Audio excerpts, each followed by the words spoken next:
ध्यान कोष्ठे, ध्यान का भी ये कोष्ठ होता है। जब ध्यान कोष्ठ में चेतना चली गई फिर शरीर का क्या होता है उसे पता नहीं लगता। दक्षिण भारत की घटना है। एक जैन मुनि जंगल में ध्यान में खड़े थे,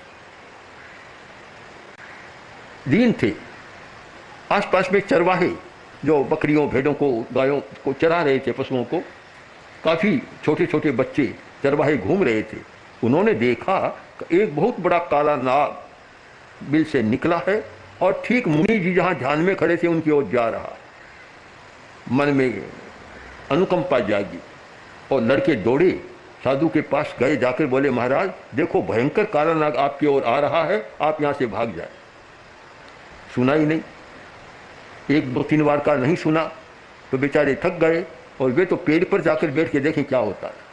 वृक्षों पर बैठ गए।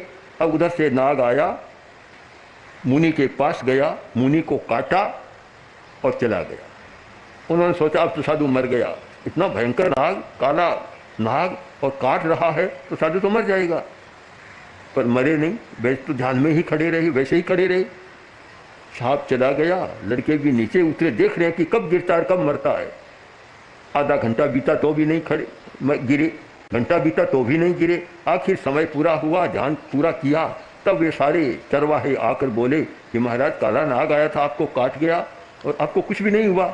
तब मुनि ने कहा कि मैं उस समय शरीर में नहीं था, मैं ध्यान कोष्ठ में था। शरीर में नहीं था, मैं ध्यान कोष्ठ में था। जब हमारी चेतना ध्यान कोष्ठ में चली जाती है फिर चाहे तो नाग आए, चाहे सिंह आए, कुछ भी आए, काट ले मार ले, उसका कुछ भी नहीं बिगड़ता। हमारी चेतना की अवस्थाएं